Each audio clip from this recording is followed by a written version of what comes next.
He is the only man to be the four-term governor of California. He was the first governor that Xi Jinping met with in China. He's met with him multiple times, including having him privately to talk about climate and technology. He is the chair of the California-China Climate Institute from UC Berkeley. Governor Brown joins us from his ranch, Colusa County, Williams, California. Governor, I said to our team, who would I most want to talk to on this issue? And I said you, and I'm so grateful that you're joining us here on The Story Is. Well, thank you, Alex. I'm very eager to talk about it because it's highly significant when the two presidents meet and when you hear the praise that Trump utters for Xi Jinping, and I think there's some receptivity there on the part of the Chinese president. But given the rampant and growing hostility to almost everything Chinese, the fact that they're meeting in a very civil way is very important. Where it all leads, we don't know.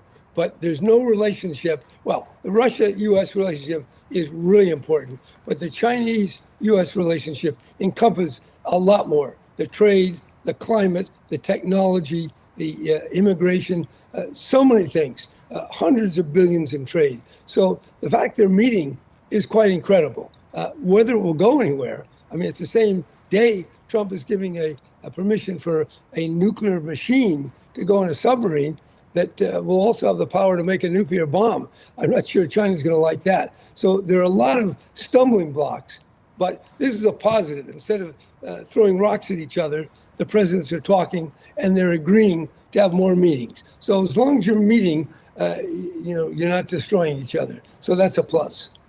What do you make of the idea of a deal? President Trump saying just within the last few minutes that we've got a trade deal. Well, as some people say, Trump creates problems that then he likes to solve because he likes the fanfare, he likes the big deal. But remember, he's the one that stirred the pot, that created all these tariffs in the first place, particularly on China. So now if he can pull them off in relationship to other agreements, all to the good. But let's remember, this was not even a problem till Trump started.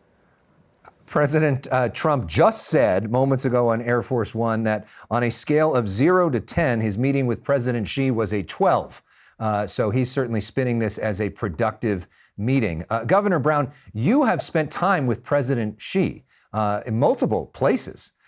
What's he like as a man? What's it like meeting with him? Well, it's something. One thing, the first thing he said to me was he appreciated that I had received his father so graciously when I was governor the first time. So that definitely put the meeting on a good footing.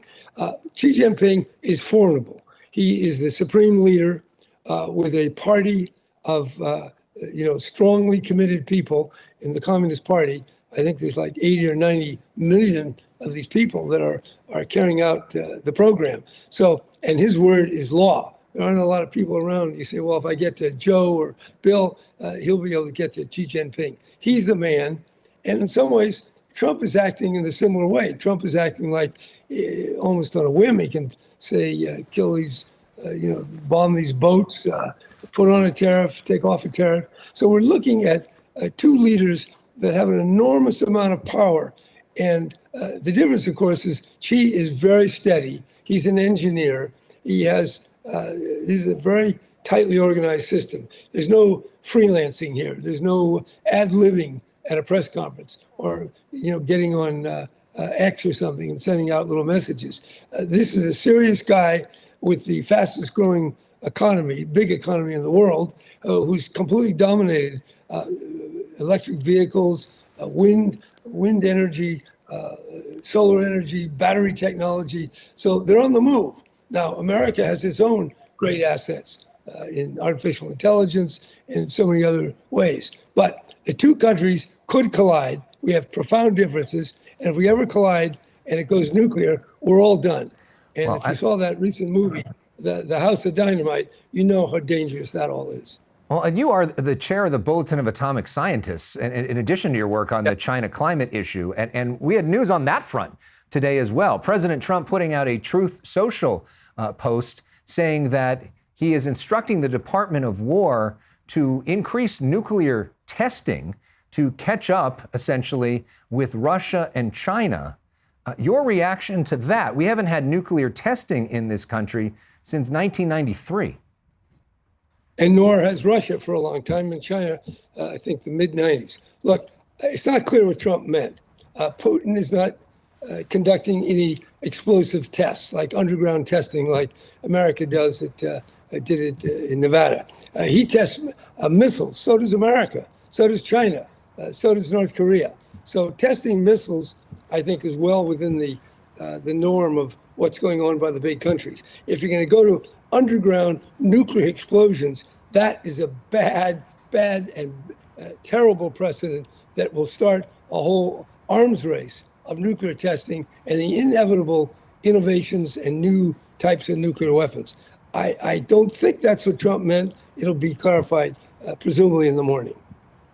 Meanwhile, while I got you, I just got to ask you at least one politics question. What do you make of the state of the Democratic Party right now, which by some measures is historically unpopular? Well, if you believe the polls, the Democratic Party is not very high, below the Republicans. So why do you think that is? Trump's popular. How do I say? Well, it's fragmented. Trump's dominating the media.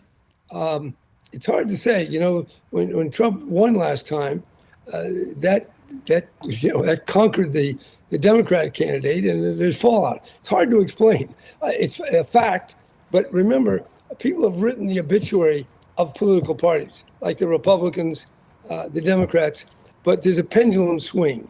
And if a good candidate can come forward, someone eloquent and credible, then that will galvanize Democrats. Right now, there's no national face agreed to as the leader. As that emerges in a presidential campaign, you'll see the fortunes of the party rise, assuming we get a great leader. Do you think that person is your successor as California governor, Gavin Newsom?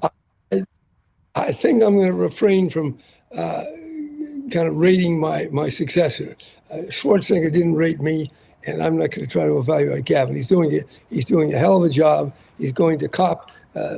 He's advancing the climate agenda in an incredible, innovative way. So there's a lot there, but there's a lot of people in the party, and there's a long way to go, and a lot of steps to be taken, and a lot of missteps to occur. Are you yes on Prop 50, the redistricting bill?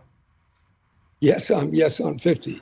I mean, when Trump is another one of Trump's crazy things, and not a good thing. So he calls up Texas, he calls up Missouri, and says, okay, rig your congressional lines to squeeze Democrats out and get more Republicans. So Gavin Newsom says, wait a minute, we're going to retaliate and we'll get 5 Democrats by reapportionment. It's not a good business, but Trump started it, and if he gets away with it, the Republicans will have 15 extra seats, and there's no way the Democrats will have a fighting chance. And that isn't right. It's not good for the country. We should have competitive elections. And unfortunately, there are very few congressional seats. Out of the 435, there's probably not 40 or 50 that are truly competitive. They're all wired, all Republican, all Democrat.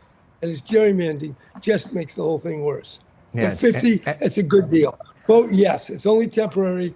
The reapportionment commission will come back. And it's just, if we don't, then you're just giving Trump another 5 seats. And real quickly, you are living at the Brown family ranch. I've got some pictures of my visit there with you, this incredible spot in Colusa County with these incredible views. Yes. You live off the grid in this very interesting setup with this was pictures with your dogs there at the time. How's life at the ranch?